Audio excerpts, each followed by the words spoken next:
31 ડિસેમ્બરે કચ્છ દ્વારકામાં માવઠાની આગાહી, મોરબી, પાટણ, બનાસકાંઠામાં માવઠાની આગાહી, 48 કલાક બાદ તાપમાનમાં 2 થી 3 ડિગ્રીનો ઘટાડો થશે. રાજ્યમાં 24 કલાકમાં કમોસમી વરસાદની હવામાન નિષ્ણાંત અંબાલાલ પટેલની આગાહી, રાધનપુર, સુઈગામમાં કમોસમી વરસાદ પડે તેવી શક્યતાઓ છે.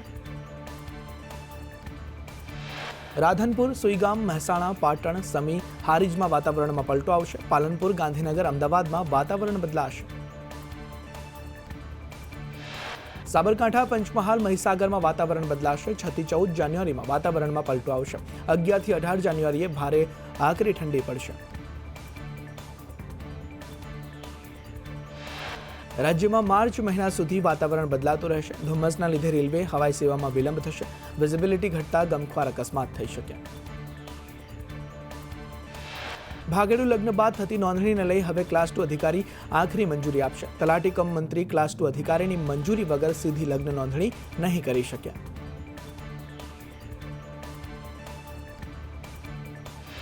ભાગીને લગ્ન કરનારાઓની નોંધણી માટે તેમના માતા પિતાને નોટિસ મોકલાશે. નોટિસ મળ્યાના 30 દિવસમાં યુવક યુવતીના માતા પિતા કે વાલીએ જવાબ રજૂ કરવો પડશે.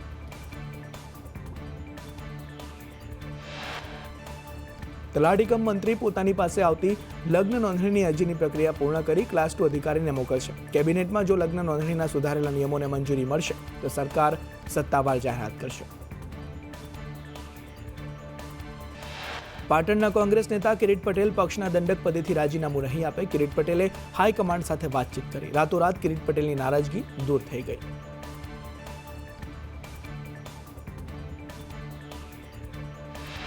કિરીટ પટેલે કહ્યું કે હાલ દંડક પદેથી રાજીનામું આપવાનું મોફૂક. આ કોઈ મારી દબાણ બનાવવાની નીતિ નથી. પ્રમુખ જયાબેનનો અમારે કોઈ વિરોધ નથી. કિરીટ પટેલે કહ્યું કે પ્રદેશ પ્રમુખે અમને હૈયા ધારણ આપી. પાર્ટીની અંદરના લોકોના અમે નામ આપ્યા છે. પક્ષ વિરોધી કામ કરતા લોકોના નામ આપ્યા.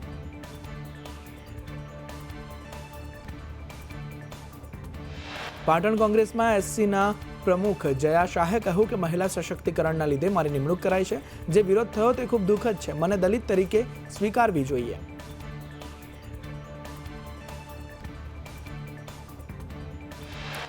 કોંગ્રેસના વિવાદમાં ભાજપ સહપ્રવક્તા પ્રશાંત વાળાએ પ્રહાર કરતા કહ્યું કે કોંગ્રેસે કાર્યકર્તાએ આક્રોશ યાત્રા કાઢવી જોઈએ. અત્યાર સુધી કોંગ્રેસ 70 વખત તૂટી છે.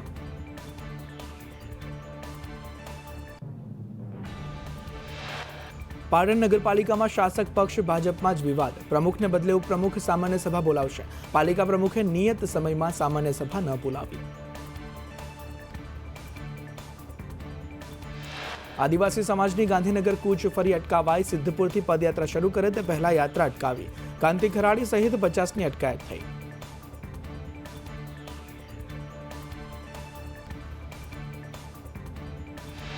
પાલનપુરથી નીકળેલી આદિવાસી યાત્રા પરત ફરી. કોંગ્રેસ ધારાસભ્ય કાંતિ ખરાડીએ કહ્યું કે સરકારની નીતિ નબળી છે. પોલીસ ગમે તેટલી વાર અમને રોકે, પાછા નહીં પડીએ.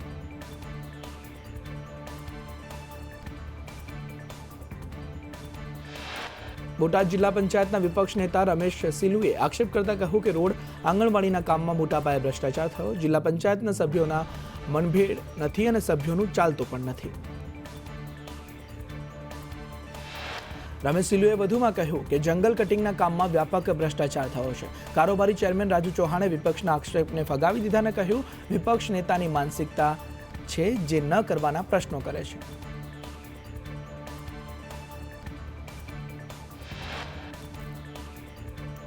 ટેટ 1 2025 પરીક્ષાની OMR શીટ વેબસાઇટ પર મુકાઈ. રાજ્ય પરીક્ષા બોર્ડ ગાંધીનગર દ્વારા પ્રકાશિત કરાઈ. ઉમેદવારો 3/1/2026 સુધી શીટ ડાઉનલોડ કરી શકશે.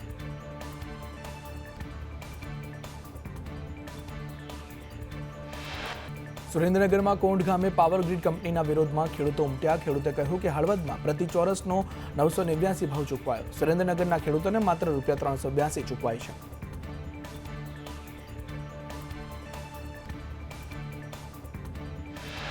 દાહોદમાં લાપીનોઝ પિઝામાં ગ્રાહકે મંગાવેલા પિઝામાંથી ઈયળ નીકળી. પિઝામાં જીવાતનો વિડીયો ગ્રાહકે વાયરલ કર્યો. વિડીયો વાયરલ થતા પાલિકા દ્વારા પિઝાના નમૂના લેવામાં આવ્યા.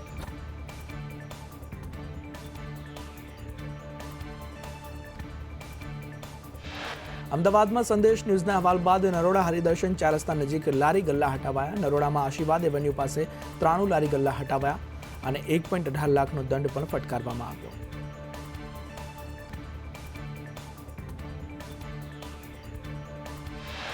વડોદરામાં ડ્રેનેજના ખાડામાં પડતા મોત મુદ્દે કોન્ટ્રાક્ટર સામે માનવ વધનો ગુનો દાખલ કરાયો. ઇજાદાર ઇકો ફેસિલિટીઝ સામે ગુનો દાખલ. સમગ્ર મામલે એસીપી પ્રવીણ કટારિયાએ કહ્યું, જવાબદાર કર્મીઓ સામે કાર્યવાહી કરવામાં આવશે.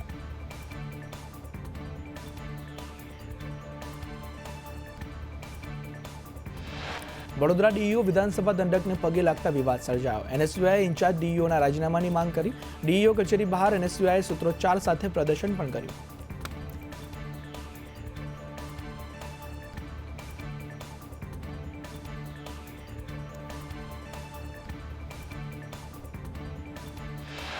અમદાવાદમાં ફ્લાવર શોની તૈયારીઓને આખરી ઓપ આપવામાં આવ્યો. 1 જાન્યુઆરીએ સીએમ ભૂપેન્દ્ર પટેલના હસ્તે ઉદ્ઘાટન કરાશે. ભારત એક ગાથાની થીમ પર ફ્લાવર શોનું આયોજન.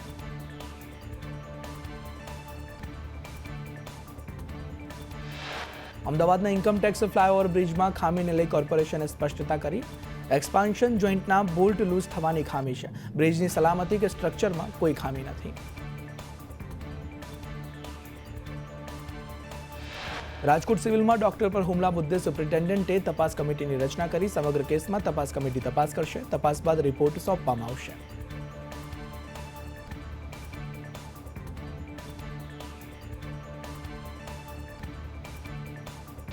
દિલ્હીમાં ઇફકો સાહિત્ય સન્માન સમારોહ યોજાયો. કામાણી ઓડિટોરિયમમાં હિન્દી લેખકોનું સન્માન કર્યું. હિન્દી લેખકો મૈત્રેયી પુષ્પા અને અંકિતા જૈનનું સન્માન કર્યું. અમદાવાદમાં સિંધુ ભવન રોડ પર એ શ્રીધરની બાંધકામ સાઇટ પર ડમ્પર પલટ્યું. સાઇટ પર બાંધકામ દરમિયાન ડમ્પર પલટી ગયો. માલ ભરેલા ડમ્પરની બ્રેક ફેલ થતા ડમ્પર પલટ્યું.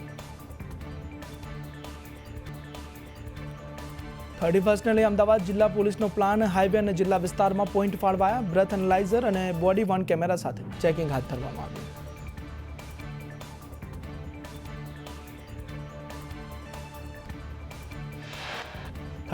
અમદાવાદમાં 9,000થી વધુ પોલીસ બંદોબસ્તમાં રહેશે. 63 પોઈન્ટ અને 14 ચેકપોસ્ટ ઊભી કરવામાં આવી. અલગ અલગ જગ્યાઓ પર ડ્રાઈવ યોજવામાં આવશે. 31ને લઈ વડોદરા પોલીસનો એક્શન પ્લાન. સીપી નરસિંહ કોમરે કહ્યું, વડોદરામાં ઠેર ઠેર ચેકપોસ્ટ પર ચેકિંગ થશે. 2,000થી વધુ પોલીસકર્મીઓ તૈનાત રહેશે. કોઈપણ સ્થિતિમાં જનરક્ષક 112 ડાયલ કરો.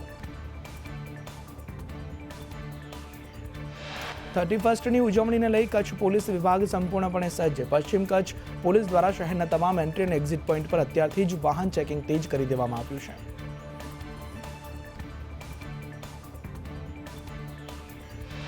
રાજકોટમાં 31 ડિસેમ્બર માટે 12 આયોજકને મંજૂરી અપાઈ. પોલીસ સ્ટેશનનો 80% સ્ટાફ વાહન ચેકિંગ કરશે.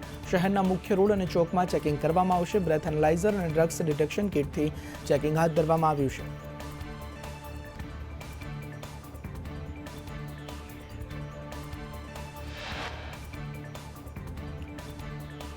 અવાવરૂ સ્થળો અને ફાર્મ હાઉસમાં ડ્રોનથી નજર રખાશે. 31ના આયોજકોને પૂરતી સુરક્ષા રાખવાની સૂચના આપવામાં આવી.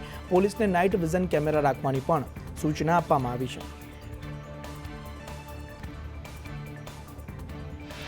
31ને લઈ સુરત પોલીસનું એક્શન પ્લાન. સીપી અનુપમસિંહ ગહેલોતે કહ્યું કે આજથી ડ્રોન કેમેરાથી ફાર્મ હાઉસમાં નજર રખાશે. સુરતમાં 5,000થી વધુ પોલીસકર્મી તૈનાત.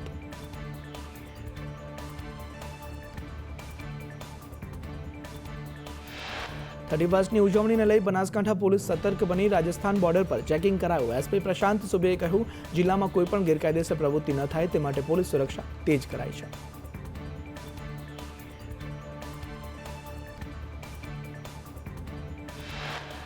લઈ અમીરગઢ ચેકપોસ્ટ પર પોલીસ દ્વારા સઘન ચેકિંગ કરાયું. રાજસ્થાનથી ગુજરાત આવતા વાહનોમાં તપાસ કરવામાં આવી. ડ્રિંક એન્ડ ડ્રાઈવ દારૂની હેરાફેરી અટકાવવા માટે તપાસ હાથ ધરવામાં આવી.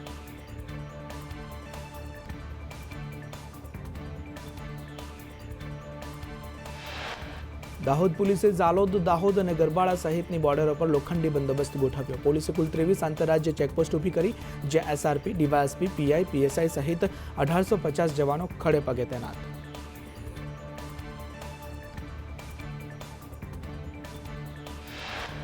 ને લઈ ગીર સોમનાથમાં ચુસ્ત પોલીસ બંદોબસ્ત. એસપી જયદીપસિંહ જાડેજાએ કહ્યું કે દીવ બોર્ડર પર ચેકપોસ્ટ કાર્યરત કરવામાં આવી. અત્યાર સુધી પ્રોહિબિશનના 408 કેસ નોંધાયા છે.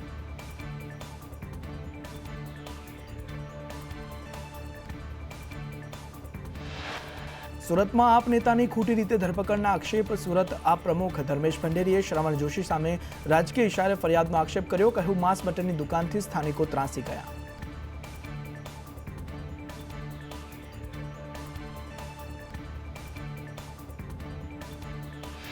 બનાસકાંઠામાં પોલીસે ઠગબાજ વિક્રમસિંહ બુડાણાને ઝડપી પાડ્યો. વિક્રમસિંહ શિહોરીમાં આર્મીમાં નોકરી આપવાની લાલચ આપતો હતો. ફરિયાદી પાસેથી વિક્રમે 2.80 લાખ પડાવ્યા.